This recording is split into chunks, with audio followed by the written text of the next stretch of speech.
Happy Gay Wrath Month, everyone! I don't know about y'all, but I'm certainly feeling it because of how much is going on this month. I mean, it's certainly because, another Arcane Combat Drills event. Like, we just had one! Why the hell are you guys doing another one? Why are you not running events that, I've already pre-made guides for, and instead you're doing ones I haven't even put together yet? Anyways, I'm just irritated. So, yeah, there's a lot going on this month. Like a stupid amount of things. So let's just start with what's coming back, because honestly, it's a lot. That's the bulk of what's happening this month. So, we're getting reruns of the following. Leona's past birthday banners, all three of them. Spelldrive Leona, Ruggy and Apple, Apprentice Chef Riddle, Silver, Kaleem and Trey, Cerberus Gear Ordo, General's Armor Lilia, Evernight Armor Sebek, Savannah Claw Uniform Rook, Kassar Sultanate Kaleem, and Merform Jade and Floyd. When it comes to new cards, we have Platinum Jacket Leona, Authoritative Attire Trein, Ivory Cliff Ruggy, which I thought we already got. I thought he came out earlier this month, but apparently not, so okay. And King of Tricks Kate, which I'm so glad they changed the name a bit because Trick King Jacket is so difficult for me to say. But yeah, we have an extremely stacked month. And although there's only 3 new cards getting put into the game, we have a load of meta changes because for some reason they decided putting in 2, arguably 3 major heavy hitters at once was a good idea. So yeah, let's jump into this. For people who are new, I rank cards by how well I think they do in exams, so I have a loaded tier list. I don't have one, I have multiple. If you already know how I rank things, feel free to skip ahead. But for anyone new or people who want a refresher, here's how I rank things more, specifically. S-rank cards are mono-element cards who are ready to go right off the bat. A-rank cards have the potential to be mono-element units. B-rank cards have 1 element advantage over the enemy, but for their other spell, it's either the same spell as the enemy or void. There's no disadvantage. C-rank cards are one of 2 things. For R and SR cards, they're enemy void, enemy, or void void. There's no disadvantages, but there's no advantage. For SR cards, it's those same spells that I just listed for R and SR, or it's advantage, disadvantage, but the spell 3 is viable and not another disadvantage. D-rank cards have 1 element disadvantage as a default, and then either the same element as enemies or void, but their spell 3 is viable. F-rank cards have advantage, disadvantage, and you cannot rely on spell 3 to make this work better for exams. X-rank cards are the same as enemy or void, and then a disadvantage. And finally, if you see a dash, that means this card is just not viable at all for that exam, and there's nothing you can do to make it a better fit. These are cards that I think should not make the team, period. For my exams tier lists, I don't include D through dash ranked cards, but I do talk about card ranking in my card analysis segments, so it's something you should know. So let's just go ahead and jump right into the tier lists, starting with my exam-specific ones. For my top Flora HP tier list, Trein comes into the list at number 1, and Leona at number 6. Platinum Jacket Leona, just to make that clear. The attack side is the same as last month though, as is the Flora S and A rank only tier lists. For fire exams, top HP has no changes, but for attack, King of Tricks Kate comes in at number 10, just barely getting in there. He does better in the S and A rank only tier lists.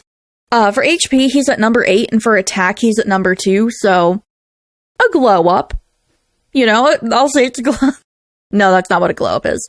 For water exams, for the top HP tier list, Trein comes into the list at number 1 and Platinum Jacket Leona at number 4. Top attack is the same as last month. For the S and A rank only tier lists, for HP, Trein comes into the list at, you guessed it, number 1. He doesn't rank for attack though. Outside of the exam-specific tier lists, here are my more general ones. These are more stat-based. For top HP and SSRs, Trein again snags the number 1 spot, and Platinum Jacket Leona is at number 7. Attack has no changes, as does the SR tier lists and R tier lists. And yeah, with those out of the way, let's talk about the new cards this month, except Ruggy, since I already spoke about him last month. Trein is an SSR defense unit. His max HP is 18,083, and his max attack is 4,999. His HP is massively above the all cards and SSR averages. He has the highest HP of any card in game, and honestly, by a fair amount. And honestly, his attack isn't, that bad. Is it below average? Yes. Let's be real, it is below average. But it's not that far off from the all cards average. And also, he doesn't have the lowest attack in game. That's still Soomsit or Sebek for people who are wondering the specifics. But yeah, Honestly, with a card like this that has such massively high HP, I would be expecting the attack to be way lower. So the fact that it's not, I like that. And yeah, I just really like his stats. I really like his stats, not gonna lie. He's a mono flora unit. His spell 1 is Force Strike and then Force Strike 2 at level 10. His spell 2 is Leash Shot 2 and later Force Strike 2. And his spell 3 is Leash Shot 2. When it comes to exams, I give this card a C for floor exams, nothing for fire, and S for water. For skills, he's got Resistance, which is on his spell 3. He starts out with a major resistance to all allies for 1 turn. At level 5, it's for 3 turns, and at level 10, it's for 5 turns. So yeah, it could basically be for the entire battle if the RNG is kind to you. And also if you're doing a 5-turn battle. His duo magic partner is Cruel, who gives him a minor HP and power boost. His other buddies are Riddle and Ruggy, both with a minor HP boost. In order to Groovy Train, you'll need to get him to power level 40 and Vignette level 3. Grooving costs 5 cat candy. As for uncapping, he'll need 0 to 12 SSR Awakening perfumes. Each uncap costs 3 perfume. Each spell individually needs 351 notepads, 253 textbooks, 111 grimoires, and 380,000 Thalmarks. However, because he's a mono flora unit, you're going to be using only green items. In actuality, you're going to need 1,053 notepads, 759 textbooks, and 333 grimoires to fully max out all of his spells. And doing every spell will cost 954,000 Thalmarks total. When it comes to building, it's the more expensive option, but I think focusing on unlocking and building spell 3 would be the best choice. But I'm gonna be real here, I'm kinda mixed on that. It's what my brain is telling me, but my heart says spell 1. I think honestly, just pick whatever makes the most sense to you. So if Trein doesn't come home, who would be a good alternative to him? My choices are Dorm Uniform Leona, Playful Attire Ace, Labwear Rook, and PE Uniform Sebek. This card is kind of interesting to me in the sense I low-key feel like I don't know what to say about him. His spell 1 is nice. If you have Cruel, his spell 2 is unmatched. His spell 3 is absolutely insane. But it's with that spell 3 that I can't help but feel a bit cynical. Maybe it's because I'm jaded from the battle map event we just had. Those certainly put me in a bad mood. But I can't help but feel cynical, like I said. His resistance for 5 turns is unparalleled, full stop. But I have to wonder, how often do you actually get this for 5 turns? The RNG might screw you over and not give you that spell at the start of the battle, or the first turn might have fire enemies or something. I think his spell 3 is amazing, but I can see this card being low-key frustrating because of the battle's RNG and, it's screwing up your plans. I think if you're prepared for the worst when it comes to 5-turn battles and you don't depend on him hella hard, it'll be less frustrating to you. For battles over 5 turns, I think it's way less of a concern. Honestly, I don't think it even really is one. And honestly, even having that resistance for 4 turns is still luxurious. But I would keep in mind that the RNG can be shit, and especially during high-stress times like arcane combat drills, it can feel kinda bleh when you don't get the best mileage out of a skill. Kate is an SSR attack unit. His max HP is 9,713, and his max attack is 7,195. His HP is below the SSR and all cards averages, but his attack is way above. His spell 1 is Aqua Wave and later Aqua Wave 2. His spell 2 is Water Shot 2 until it changes to Aqua Wave 2 at level 10, and his spell 3 is Void Shot 2. When it comes to exams, I give this card an X for floor exams, S for fire, and C for water. For skills, he's got evasion boosts. Yeah, because of his spells hitting multiple times, he only has 1 skill and it's on spell 3. At least it's a nice skill though. It always sucks when the 1 skill is on spell 3, but then it's not even like a great one. Anyway, on spell 3, he starts out with a minor evasion to caster for 1 turn. At level 5, it's modest, and that's as high as it goes. So this card unfortunately doesn't have a vignette. We got furniture. You unlock each recipe with each vignette level. Level 1 is his outfit on a mannequin, level 2 is a themed frame, and level 3 is something. I didn't take a screenshot like I should have, so I forgot to go back and look at it before it disappeared from the announcement section, so he has a surprise furniture piece for level 3. His duo magic partner is Reggie, who gives him minor power boost. His other buddies are Idia with a modest HP boost, and Sebek, who gives him minor HP boost. So let's switch gears and talk about building this card. In order to Groovy Kate, you'll need to get him to power level 40 and Vignette level 3. Grooving costs 5 diamond candy. As for uncapping, he'll need 0 to 12 SSR Awakening perfumes. Each uncap costs 3 perfumes, so the more copies you pull, you'll be using 3 less perfume. Now we got spells. Each spell needs 351 notepads, 253 textbooks, 111 grimoires, and 318,000 Thalmarks. Spell 1 needs to be some blue items, spell 2 needs blue also, and spell 3 needs white. In total, that's going to cost 954,000 Thalmarks, and as a reminder, you'll need way more blue items than white. When it comes to what spell to build first, between 1 and 3, I would go with 1.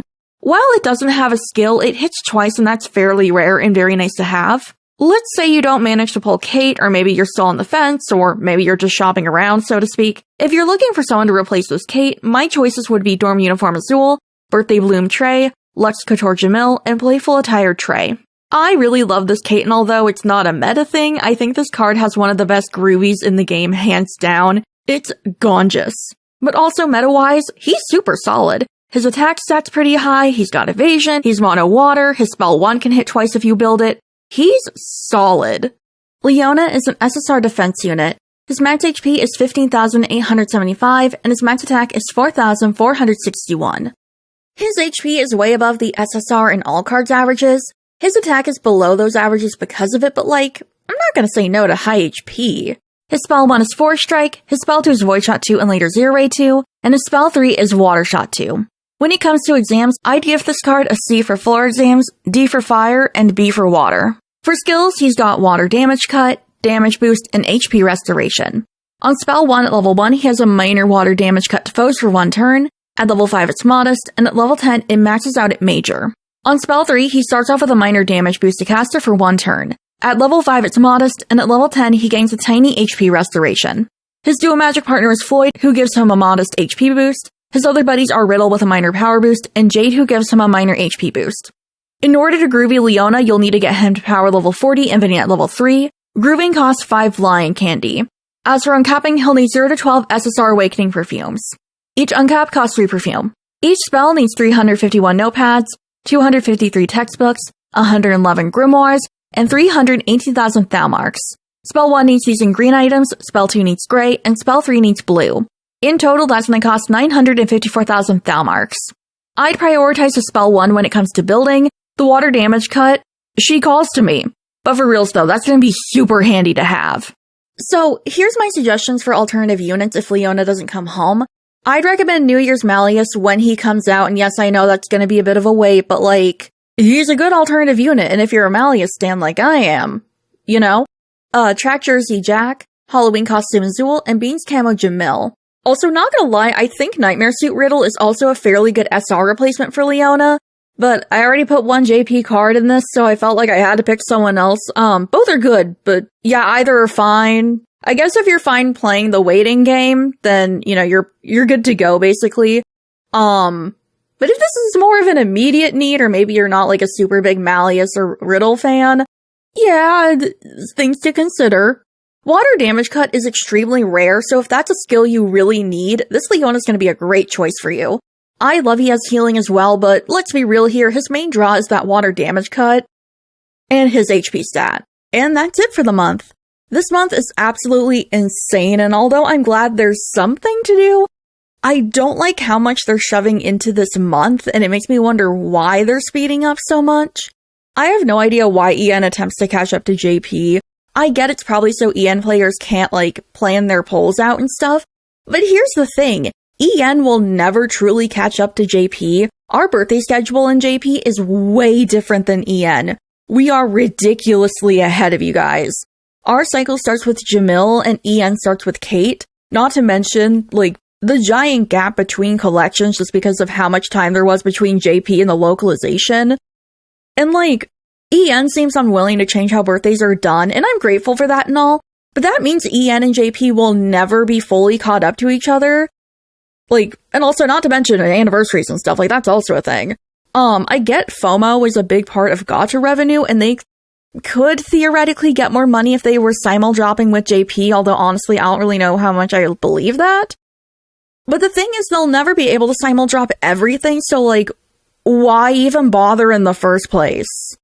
I have other complaints about it, but this is getting long and I need to work on that stupid battle map event guide, so I'll cut myself off before I get too into this.